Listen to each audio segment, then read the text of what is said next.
We give so much power to others to influence our emotions, to influence the way we think and act, and even how we live our lives. And we often find ourselves living a way of life that feels deeply inauthentic and oftentimes meaningless. We might dream about the kind of life that we'd like to live, and yet we shape our lives according to someone else's standards, someone else's expectations. Sometimes we might feel resentful towards those who seem to control us, who push us and pressure us, who have molded and shaped us, who have clipped our wings and placed us in a cage. But the harsh truth is that we give them that power and we allow them to hoard it over us. As long as we look to others for validation, approval, and acceptance, we are slaves, we are victims.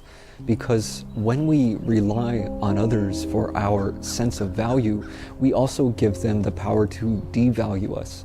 Their opinion of us often matters more than our opinion of ourselves. In fact, our opinion of ourselves is often based on the opinions of others. And this means that they get to control how we feel. Simply by their approval or disapproval, they get to determine whether we're happy or sad. And not only this, but they get to manipulate our behavior as well. They get to determine how we live. So many of the choices that we make in life are based on how others might perceive us, how we might be judged, criticized, or even ostracized. So much of what we do and say is done and said in order to please others, in order to win their respect and approval. And many things that we do not do are left undone because we fear other people's disapproval and ridicule. We may feel inspired to paint, to dance, to sing, and so on. But if someone whose opinion we value too greatly disapproves or criticizes, we shy away. If someone tells us to be realistic, to stop dreaming, that we're making a fool of ourselves, that we're an embarrassment, or that they simply don't like whatever it is that we're doing for whatever the reason, we adjust our behavior in order to please them. If someone lays out our entire life before us, our schooling, our career, our social class, and so on, and says, "Go and make me proud," you know that if you stray from that path, they'll be deeply disappointed with you. They'll think less of you. They might even disown you. But I say, let them disown you. Why would you want to be owned? To be owned means that you aren't free.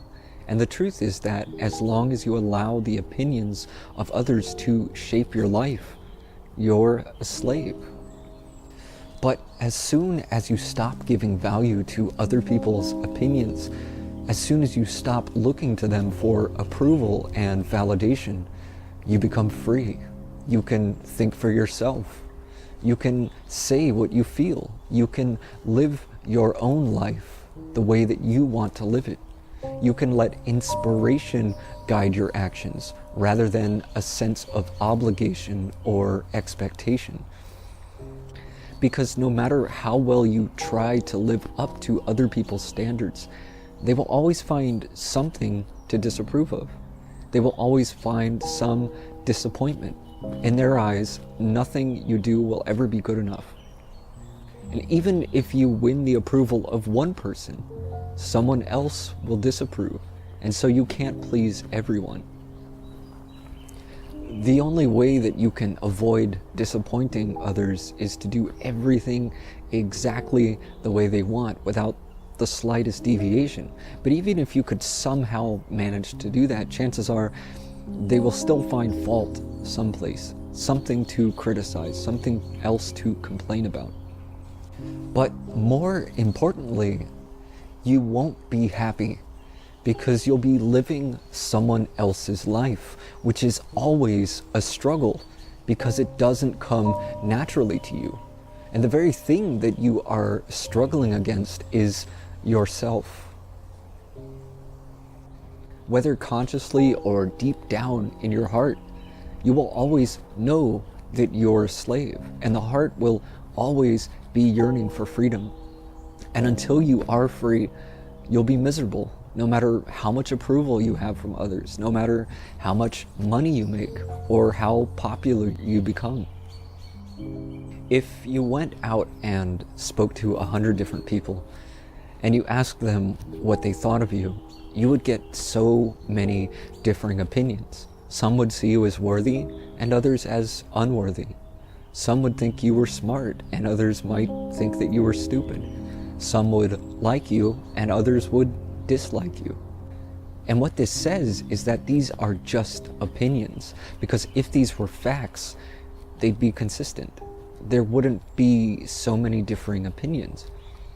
And everyone's opinion differs due to their own perspective, their own beliefs, their own mental filters. It has nothing to do with you and everything to do with how they perceive the world from their own limited perspective. Your real value, your true worth, doesn't come from anyone's opinion of you. Other people's opinions and judgments are simply their own personal perspective, and that perspective is often skewed. Oftentimes, their judgment of others is based upon their judgment of themselves, which in turn is based upon the judgments that others have of them. So if someone is incapable of loving you, for instance, what does that suggest? Does it mean that you're not worthy of love? Because that's often what we assume, but that's just our misguided interpretation. The reality may be that this person is incapable of loving us, and the reason why is altogether something different. We assume it's because we're not lovable, but is that really the only possible option? If we probe deeper, we might find that they're simply incapable of genuinely loving anyone because they don't know how to love.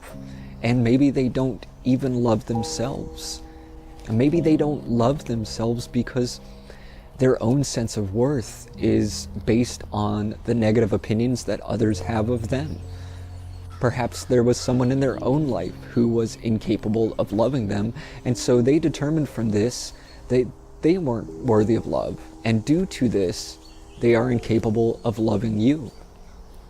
So you can see that this problem is widespread and goes back throughout many generations.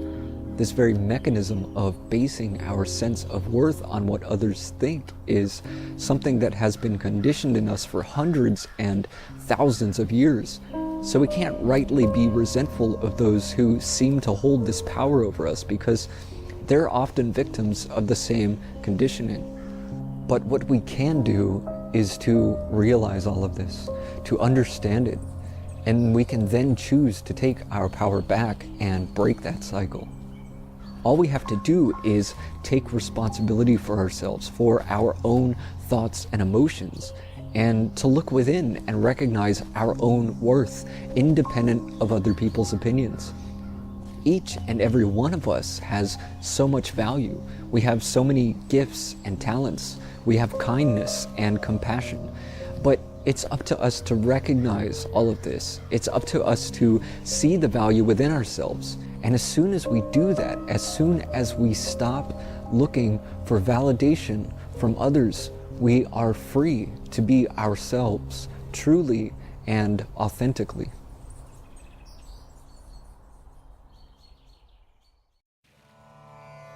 If you find this content valuable, don't forget to like, share, and subscribe.